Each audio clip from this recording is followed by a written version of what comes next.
ये ना एक बहुत ही अजीब सी बात है जिसके बारे में मैं सोच रहा था। जिन मरीजों का किडनी ट्रांसप्लांट हुआ है, मतलब जो सालों तक डायलिसिस के उस भयानक दर्द से गुजरे हैं, मौत के एकदम मुहाने से वापस आए हैं, उनमें से भी बहुत से लोग एक समय के बाद अपनी एंटी रिजेक्शन दवाइयां लेना छोड़ देते हैं। हाँ।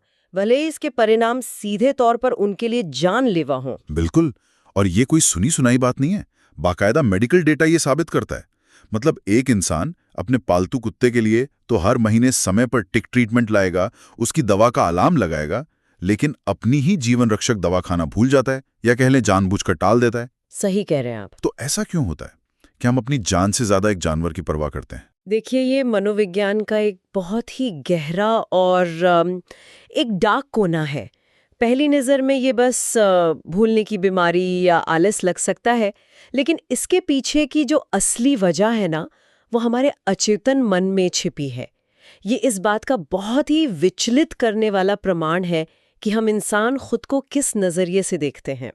और हमारे अंदर खुद के लिए कितनी कम करुणा है ना? बिल्कुल। इंसान का दिमाग सच में एक बहुत उलझी हुई जगह है, और इसी पहेली को गहराई से डिकोड करने के लिए आज इस डीप डाइव में हम क्लिनिकल साइकोलॉजिस्ट जॉर्डन पीटरसन की मशहूर किताब 12 रूल्स फॉर लाइफ और नॉर्मन डॉयच द्वारा लिखी गई इसकी प्रस्तावना का विश्लेषण कर रहे हैं। हाँ, और हमारा मिशन ये समझना है कि हम नियमों से इतनी नफरत क्यों करते हैं, दुनिया में ऑर्डर और केओस का असली विज्ञान क्या है। और सबसे दिलचस्प बात, कैसे 350 मिलियन साल पुराने लॉबस्टर्स हमारे दिमाग और हमारे व्यवहार के बारे में वो राज खोल सकते हैं जो शायद हमें खुद भी नहीं पता। तो दवाइयों वाली सजीव विरोधाभास से शुरू करते हैं। हम अपनी परवाह क्यों नहीं करते?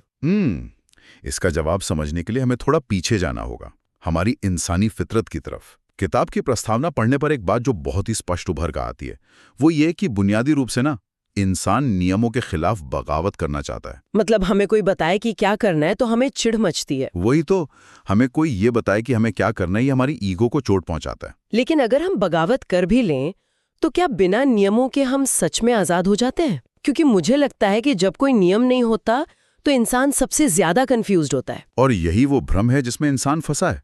नॉर्मन डॉयज ने अपनी प्रस्तावना में इस बात को समझाने के लिए बाइबल से मोसेस की कहानी का बहुत गहराई से विश्लेषण किया है। वो पहाड़ वाली कहानी। हाँ, जब मोसेस पहाड़ पर गए हुए थे और काफी समय तक वापस नहीं लौटे, तो वो लोग जो अभी अभी मिस्र की गुलामी से आजाद हुए थे, वो पूरी तरह बेकाबू हो गए। उनके पास कोई नियम नहीं था। तो जब मोसेस पहाड़ से वापस आए तो उन्होंने देखा कि वो लोग आजादी के नाम पर एक सुनहरे बछड़े की मूर्ति बनाकर पागलों की तरह उसकी पूजा कर रहे थे। पर एक बात बताइए, सोने का बछड़ा ही क्यों? मतलब वो कुछ और भी तो कर सकते थे। क्योंकि देखिए, जब आपके पास कोई उच्च आदर्श या नियम नहीं होता तो आप अपने सबसे निचले, सबसे तात्कालिक लालच के शरण में चले जाते हैं। सोने का बछड़ा उसी लालच, उसी बेलगाम इच्छा का प्रतीक है। इंसान को लगता है कि नियम उसे बांधते हैं, लेकिन असल में बिना नियमों के इंसान अपनी ही अनियंत्रित भावनाओं का गुलाम बन जाता है। उसे बचाने के लिए एक संरचना की, एक स्ट्रक्चर की जरूरत होती है। बिल्कुल। लेकिन अगर संरचना इतनी जरूरी है तो इंसान इसे खुद क्यों नहीं बना पाता? और जब वो इन सच्चे नियमों से भागता है तो फिर वो किस चीज का सहारा लेता है? जब इंसान सही दिशा निर्देशों से भागता है तो वो अक्सर किसी बनी बनाई विचारधारा या आइडियोलॉजी का शिकार हो जाता है। किताब इस बात पर बहुत जोर देती है कि विचारधाराएं ना सच्चे ज्ञान का विकल्प नहीं है। हाँ, वो बस एक शॉर्टकट की तरह है। सही कहा। वे दुनिया की जटिलता को एक बहुत ही सरल लेकिन बेहद खतरनाक नजरिए से पेश करती हैं। इस विचारधारा वाली बात को मैं इस तरह देखता हूँ, ये असल में ना एक सस्ते कैमरे के फिल्टर की तरह है। अच्छा, कैसे? मतलब वो असल दुनिया के सभी जटिल, अलग अलग और खूबसूरत रंगों को छिपा देती है और पूरी तस्वीर को सिर्फ एक ही रंग में रंग देती है। दुनिया कितनी भी अलग हो, उस वैचारिक फिल्टर से देखने पर समाज की हर समस्या और उसका हर समाधान एक जैसा ही दिखता है। बिल्कुल। जिससे जो असली उलझी हुई सच्चाई है वो पूरी तरह छिप जाती है। ये एक बहुत ही बेहतरीन एनालॉजी है। विचारधारा असल में इंसान को सोचने की मेहनत से बचाती है, और इसी वैचारिक अंधेपन को याद रखने के लिए पीटरसन के अपने घर का एक किस्सा बहुत हैरान करने वाला है। हाँ, मैंने भी पढ़ा वो। उनके घर की दीवारें सोवियत काल की प्रोपेगेंडा और रियलिस्ट पेंटिंग से भरी हुई हैं। हर तरफ लेनिन और शुरुआती कम्युनिस्टों की तस्वीरें लगी हैं। यहाँ एक पल के लिए रुकते हैं। क्योंकि अपने श्रोताओं को ये स्पष्ट करना बहुत जरूरी है कि हम इस चर्चा में किसी भी राजनीतिक विचारधारा, चाहे वो वामपंथी हो या दक्षिणपंथी, किसी का भी समर्थन या विरोध बिल्कुल नहीं कर रहे हैं। बिल्कुल नहीं। हमारा उद्देश्य सिर्फ निष्पक्ष रूप से ये डिकोड करना है कि किताब के लेखक इतिहास और राजनीति का इस्तेमाल इंसानी मनोविज्ञान को समझाने के लिए कैसे करते हैं। तो मेरा सवाल यह है कि एक मनोवैज्ञानिक अपने घर में ऐसी ऐतिहासिक प्रोपेगेंडा पेंटिंग्स क्यों लगाएगा? ये किसी राजनीतिक समर्थन के लिए नहीं है।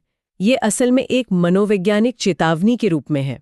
चेतावनी? हाँ, किताब में ये निष्पक्ष रूप से स्पष्ट किया गया है कि पीटरसन ने वो तस्वीरें इसलिए लगाई हैं ताकि वो हर दिन ये याद रख सके कि यूटोपिया या कह लें एक रातों रात आदर्श समाज बनाने के नाम पर इंसान किस हद तक आत्मधोखा दे सकता है और बुराई कर सकता है। बाप रे! जब कोई भी विचारधारा चरम पर पहुंचती है और ये मान लेती है कि सिर्फ उसी के पास दुनिया की हर समस्या का समाधान है, तो वो इंसानों को इंसान नहीं बल्कि एक सिस्टम का हिस्सा समझने लगती है। वो मशीन के पुर्जे बन जाते हैं। बिल्कुल। वो पेंटिंग्स उन्हें लगातार मानव इतिहास की उस कड़वी सच्चाई की याद दिलाती हैं कि हम कितने खतरनाक हो सकते हैं जब हम खुद को पूरी तरह सही मान लेते हैं। तो अगर विचारधाराएं दुनिया को देखने का गलत तरीका है, तो सही तरीका क्या है? आधुनिक समाज तो हमें दिन रात यही सिखाता है कि जीवन का अंतिम लक्ष्य सिर्फ खुशी ढूंढना है। लेकिन अगर खुशी इतनी नाजुक है कि जीवन में एक झटका लगते ही टूट जाए, तो फिर इंसान को मुश्किल वक्त में जिंदा क्या रखता है? क्योंकि सिर्फ जिंदा रहने का इंस्टिंक्ट तो काफी नहीं लगता। देखिए, खुशी की सबसे बड़ी समस्या ही यही है कि ये क्षणिक है। किताब के एक हिस्से में अलेक्जेंडर सोल्जेनित्सिन का एक बहुत ही गहरा और दहला देने वाला उद्धरण है। उन्होंने सोवियत लेबर कैंप्स की क्रूरता को झेला था। हाँ, वो गुलाल आर्किपेलागो वाले। बिल्कुल। उनका कहना था कि इंसान सिर्फ खुशी के लिए बना है।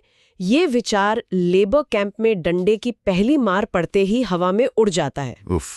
जब जीवन में असली संकट आता है, जब कोई अपना बीमार होता है या आप अंदर से टूट जाते हैं, तो खुशी का विचार आपको बचा नहीं सकता। जीवन का लक्ष्य सिर्फ खुश रहना नहीं, बल्कि उसका एक गहरा अर्थ या मीनिंग खोजना होना चाहिए। मीनिंग। और इसे समझने के लिए हमें दुनिया को वैज्ञानिक या भौतिक दृष्टिकोण से देखने के बजाय एक नाटक या ड्रामा के रूप में देखना होगा। देखिए, मैंने ये शब्द बहुत बार सुने, ऑर्डर और केओस, लेकिन मुझे हमेशा ये बहुत किताबी लगते हैं। ये हमारे दिमाग में या हमारे रोजमर्रा के जीवन में वास्तव में काम कैसे करते हैं? इसे इस तरह समझिए, ऑर्डर या व्यवस्था वो सब कुछ है जो जाना पहचाना है। ये समाज है, संरचना है, नियम है, आपकी सुरक्षित नौकरी है। इसे प्राचीन कथाओं में प्रतीकात्मक रूप से पुरुष तत्व से यानी यांग से जोड़ा गया है, जहाँ सब कुछ प्रिडिक्टेबल है। बिल्कुल। जब आप अपने दोस्तों के साथ बैठे हैं या वो काम कर रहे हैं जो आपको अच्छे से आता है, जहां आपको पता है कि अगले पल क्या होने वाला है, तो आप ऑर्डर में हैं। लेकिन जब ये ऑर्डर अपनी चरम सीमा पर पहुंच जाता है, तो क्या होता है? तो सब कुछ इतना सख्त हो जाता है कि सांस लेना मुश्किल हो जाए। एक तरह से ये तानाशाही बन जाता है। समझ गया। और केओस इसका बिल्कुल उल्टा है। हाँ, इसे स्त्री तत्व यानी यिन से जोड़ा गया है। ये वो सब कुछ है जो अज्ञात है, अननोन है, जिसकी हमने अभी तक खोज नहीं की है। इसमें नई संभावनाएं हैं, रचनात्मकता है, लेकिन साथ ही अचानक आने वाली तबाही और खतरा भी है। जैसे अचानक कुछ बुरा हो जाना। जैसे आपकी नौकरी अचानक चली जाए या कोई अपना धोखा दे दे, तब आप अचानक उसी जानी पहचानी दुनिया में रहते हुए भी एक कियोस या अव्यवस्था में गिर जाते हैं। जमीन आपके पैरों तले खिसक जाती है। तो क्या हम ये कह सकते हैं कि अगर हम अपनी पूरी जिंदगी सिर्फ सुरक्षित दायरों में यानी सिर्फ ऑर्डर में बिता दें, तो हम कभी कुछ नया नहीं सीख पाएंगे? हमारी ग्रोथ हमेशा के लिए रुक जाएगी। बिल्कुल। और अगर हम हमेशा खतरे या कियोस में रहें, तो हम तनाव और डर से टूट जाएंगे। यानी जीवन का असली मीनिंग इन दोनों के बिल्कुल बीच वाले किनारे पर चलने में है। ये एक बहुत ही सटीक विश्लेषण है आपका। इंसान की नियति इन दोनों के बीच संतुलन बनाने की है। पीटरसन के एक सपने का जिक्र किताब में है जो इसे बहुत अच्छी तरह दर्शाता है। कौन सा सपना? उन्होंने सपने में खुद को एक विशाल कैथीड्रल के बिल्कुल बीचों बीच हवा में लटकता हुआ देखा। कैथीड्रल क्रॉस के आकार के होते हैं और क्रॉस का केंद्र वो जगह है जहां सबसे ज्यादा पीड़ा होती है। लेकिन वही जगह दुनिया का केंद्र भी है। इसका अर्थ ये है कि इंसान को ऑर्डर और कियोस के बिल्कुल बीचों बीच खड़े होकर अपने अस्तित्व की, अपने बीइंग की जिम्मेदारी उठानी पड़ती है। वहीं पर जीवन का असली अर्थ मौजूद है। ये सब सुनने में बहुत दार्शनिक लगता है, लेकिन क्या ये इंसानी दिमाग की कोई नई उपज है? मेरा मतलब है, ये ऑर्डर, ये पदानुक्रम या हायरार्की, ये प्रकृति में आकर कितना पुराना है?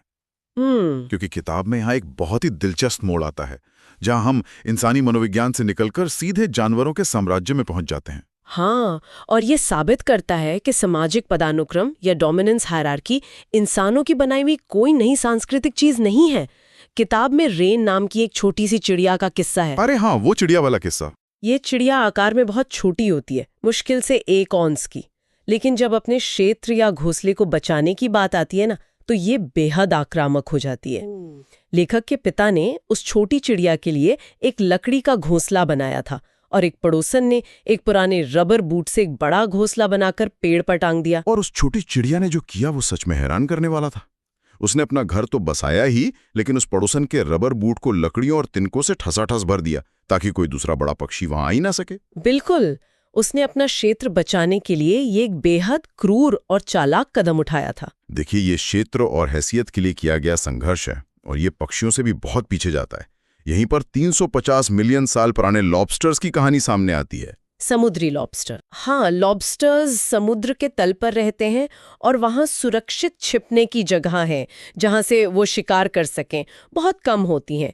उन सीमित जगहों को पाने के लिए लॉबस्टर्स के बीच एक बहुत ही सख्त डोमिनेंस हायरार्की काम करती है। मैंने पढ़ा कि उनके झगड़े के 4 स्तर होते हैं, और ये सिर्फ मारपीट नहीं है, ये एक तरह का मनोवैज्ञानिक युद्ध है। ये एक बहुत ही जटिल प्रक्रिया है। जब 2 लॉबस्टर्स एक ही जगह के लिए आमने सामने आते हैं तो लेवल 1 में वो सीधे हमला नहीं करते, वे एक दूसरे पर एक लिक्विड स्प्रे करते हैं। लिक्विड? हाँ, इस लिक्विड में ऐसे केमिकल्स होते हैं जो उनकी सेहत, आकार, ताकत और आक्रामकता की पूरी जानकारी सामने वाले तक पहुंचा देते हैं। ये एक तरह का रासायनिक बायोडेटा है। अक्सर जो कमजोर लॉबस्टर होता है वो यहीं से हार मानकर पीछे हट जाता है। हाँ, मुझे ये बिल्कुल आज के सोशल मीडिया जैसा लगता है। अरे कैसे? मतलब लॉबस्टर्स का जो लेवल 1 का झगड़ा है ना, वो इंटरनेट पर होने वाले उन पैसिव अग्रेसिव तर्कों जैसा है, जहां लोग दूर से ही अपने ज्ञान, पैसे या अपनी हैसियत का दिखावा करने की कोशिश करते हैं ताकि सामने वाला बिना लड़े ही हार मान ले। हाँ बिल्कुल, ये बहुत ही मजेदार लेकिन सच्ची तुलना है। लेकिन देखिए, अगर लेवल 1 में बात नहीं बनती, अगर दोनों बराबर के लगते हैं तो लेवल 2 आता है। उसमें क्या होता है? यहाँ वे अपने पंजे लहराते हुए आगे पीछे नाचते हैं, जैसे कोई बॉक्सर रिंग में डराने की कोशिश कर रहा हो। फिर भी कोई पीछे ना हटे तो लेवल 3 में असली शारीरिक लड़ाई शुरू होती है, जहां वे एक दूसरे को पलटने की कोशिश करते हैं। और आखिरी लेवल? अंत में लेवल 4 आता है, जो एक जानलेवा हमला है। यहाँ शरीर के अंग टूट सकते हैं और एक की मौत भी हो सकती है। बाप रे! और जो जीतता है उसे सब कुछ मिलता है, हारने वाले को कुछ नहीं। इसे प्राइस लॉ या पारेटो डिस्ट्रीब्यूशन कहा जाता है। इसका सरल मतलब है, जिसके पास है उसे और दिया जाएगा। अच्छा। टॉप 1% लॉबस्टर्स ही समुद्र तल की सबसे अच्छी जगह कब्जाते हैं और सबसे अच्छी फीमेल्स को आकर्षित करते हैं। मादा लॉबस्टर्स अपना पार्टनर चुनने का ये जटिल काम खुद करने के बजाय इसी हायरार्की पर छोड़ देती हैं। जो लॉबस्टर सबसे ताकतवर साबित होता है वो उसी को चुन लेती है। बिल्कुल। और ये नियम सिर्फ जानवरों तक सीमित नहीं है, ये इंसानों में शास्त्रीय संगीत के उत्पादन या दुनिया भर में किताबों की बिक्री पर समान रूप से लागू होता है। मुट्ठी भर लोग ही शीर्ष पर होते हैं। यहां से ना ये विषय विज्ञान कथा से भी ज्यादा अजीब हो जाता है। जब एक लॉबस्टर वो लड़ाई हारता है तो सिर्फ उसका घर या क्षेत्र नहीं चिंता, उसकी शरीर के भीतर का रसायन, उसकी न्यूरोकेमिस्ट्री और उसका दिमाग पूरी तरह बदल जाता है। हाँ, क्या आप समझा सकती हैं कि ये हारने वाले लॉबस्टर के दिमाग के पिघलने की प्रक्रिया असल में क्या है? देखिए, जब एक ताकतवर लॉबस्टर बुरी तरह हारता है तो उसका पुराना आत्मविश्वासी दिमाग सचमुच सिकुड़ने और घुलने लगता है। लिटरली घुलने लगता है। हाँ, और उसकी जगह एक नया सबऑर्डिनेट या हारे हुए जीव का दिमाग विकसित होता है। उसका पूरा नर्वस सिस्टम उस नई कमजोर स्थिति के हिसाब से खुद को ढाल लेता है। ये सब 2 रसायनों सेरोटोनिन और ऑक्टोपामाइन के संतुलन बिगड़ने से होता है। विजेता लॉबस्टर में सेरोटोनिन का स्तर बहुत ज्यादा होता है, जिससे वो सीना तान कर चलता है, जबकि हारे हुए लॉबस्टर में ऑक्टोपमाइन बढ़ जाता है, जिससे वो सिकुड़कर हर चीज से डरा हुआ चलता है। अगर हम इसे इंसानों की जिंदगी से जोड़ें तो इसका मतलब है कि जब ऑफिस की किसी मीटिंग में हमारी बहुत बुरी तरह बेइज्जती होती है या हम कोई बड़ा प्रोजेक्ट हार जाते हैं तो हमारा दिमाग सचमुच उस 350 मिलियन साल पुराने लॉबस्टर की तरह हमारा कॉन्फिडेंस सोख लेता है। हम सिर्फ दुखी नहीं होते हैं, हमारी बायोलॉजी बदल जाती है। एकदम सही। इंसानों के दिमाग के सबसे पुराने हिस्से में भी एक ऐसा काउंटर काम कर रहा है जो लगातार ये नापता रहता है कि समाज में हमारी हैसियत क्या है, लोग हमें कैसे देख रहे हैं। तो वो हमारे सेरोटोनिन को कम कर देता है, और जब ऐसा होता है तो हमारा शरीर हमेशा आपातकाल और तनाव में रहता है। दिमाग सोचता है कि निचले स्तर पर खतरे ज्यादा हैं। इसलिए ऊर्जा को बचाने के बजाय उसे हर वक्त चौकन्ना रहने में खर्च कर देता है। बिल्कुल। इस समानता को साबित करने के लिए वैज्ञानिकों ने एक प्रयोग भी किया। उन्होंने एक हारे हुए, सिकुड़े हुए लॉबस्टर को इंसानों को दी जाने वाली एंटी डिप्रेसेंट दवा प्रोजेक्स दी। और एक समुद्री जीव पर इंसानी दवा ने काम किया? पूरी तरह से। उस दवा ने लॉबस्टर के अंदर सेरोटोनिन का स्तर बढ़ा दिया और वो हारा हुआ लॉबस्टर फिर से तनकर खड़ा हो गया और लड़ने के लिए तैयार हो गया। कमाल है। ये साबित करता है कि हमारे नर्वस सिस्टम की जड़ें कितनी गहरी और प्राचीन हैं, और यहीं से पॉजिटिव फीडबैक लूप्स का खतरा शुरू होता है। ये फीडबैक लूप कैसे काम करता है? इसे किसी असल जिंदगी की उदाहरण से समझाइए जरा। इसका सबसे सटीक उदाहरण एगोराफोबिया है, जो भीड़ या खुली जगहों का डर होता है। मान लीजिए किसी को शॉपिंग मॉल में अचानक पैनिक अटैक आता है। उसका दिल तेजी से धड़कने लगता है। अगली बार जब वो मॉल जाने की सोचता है तो उसे वही डर याद आता है। वो डर के मारे मॉल के दरवाजे से ही वापस घर लौट आता है। और उसका दिमाग सोचता है कि चूंकि तुम वहां से भाग आए, इसका मतलब वो जगह सच में खतरनाक थी। सटीक। दिमाग भागने की उस क्रिया को ही खतरे का सबूत मान लेता है। दिमाग का मैकेनिज्म यह है कि तुम भागे इसलिए तुम जिंदा बचे। ओ, तो डर और पक्का हो जाता है। हाँ, अगली बार डर और बढ़ जाता है। धीरे धीरे इंसान अपने घर से बाहर निकलने में भी डरने लगता है। इसी तरह शराब की लत काम करती है। इंसान हैंगओवर के दर्द और तनाव को मिटाने के लिए और शराब पीता है, जो असल में उसी दर्द का कारण थी। ये एक ऐसा लूप है जो इंसान को नीचे ही धकेलता रहता है। लेकिन एक मिनट, ये सुनकर तो ऐसा लगता है कि हमारी बायोलॉजी ही हमें एक खास रैंक देकर फंसा देती है। अगर कोई इंसान जिंदगी में नीचे गिर गया, हार गया, तो क्या वो हमेशा के लिए एक हारे हुए लॉबस्टर की तरह उस फीडबैक लूप में फंसा रहेगा? क्या बाहर निकलने का कोई रास्ता नहीं है? रास्ता है, और यहीं से समाधान की शुरुआत होती है। इंसान सिर्फ अपनी बायोलॉजी का गुलाम नहीं है। हमारे पास इस खतरनाक फीडबैक लूप को तोड़ने की क्षमता है, और इसके लिए पीटरसन का रूल 1 आता है: सीधे खड़े हों और अपने कंधे पीछे रखें। ये एक अच्छी शारीरिक सलाह हो सकती है, लेकिन क्या सिर्फ कंधे पीछे करने से पूरी जिंदगी बदल जाएगी? ये सिर्फ एक शारीरिक सलाह नहीं है, ये मेटाफिजिकल है। ये बीइंग या अपने अस्तित्व के बोझ को स्वेच्छा से स्वीकार करना है। रुकिए, मेटाफिजिकल और बीइंग के बोझ से आपका असल में क्या मतलब है? क्या हम इसे रोजमर्रा की आसान भाषा में समझ सकते हैं? हाँ, बिल्कुल। इसका सीधा सा मतलब है जिम्मेदारी से ना भागना। जब आप अपने कंधे पीछे करके सीधे खड़े होते हैं, तो आप दुनिया को और अपने उस प्राचीन दिमागी काउंटर को ये संकेत दे रहे होते हैं कि आप जीवन की चुनौतियों का, यानी कियोस्क का सामना करने के लिए तैयार हैं। आप ड्रैगन से डरकर गुफा में छिप नहीं रहे हैं, बल्कि आप बाहर आकर उस ड्रैगन की आंखों में देख रहे हैं। आपका शरीर आपके दिमाग को ये फीडबैक देता है कि मैं कमजोर नहीं हूं। समझ रहा हूं। इसके साथ ही शारीरिक दिनचर्या का भी बहुत महत्व है। एक ही समय पर उठना और सुबह फैट और प्रोटीन से भरपूर नाश्ता करना एंजाइटी को कम करने के लिए बायोलॉजिकली बहुत जरूरी है।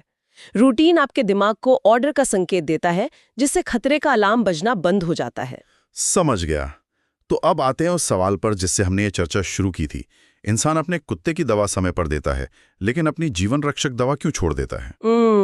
ये रूल 2 का आधार है, खुद को उस इंसान की तरह ट्रीट करें जिसकी मदद करने की आपकी जिम्मेदारी है। लेकिन हम अपनी मदद क्यों नहीं करते हैं? इसके पीछे का असली मैकेनिज्म क्या है? देखिए, मैकेनिज्म ये है कि हम खुद को बहुत गहराई से जानते हैं। जब आप अपने कुत्ते को देखते हैं तो आपको एक मासूम, बेजुबान जानवर दिखता है जिसने कभी किसी का बुरा नहीं चाहा। वो करुणा का हकदार है। हाँ, वो इनोसेंट है।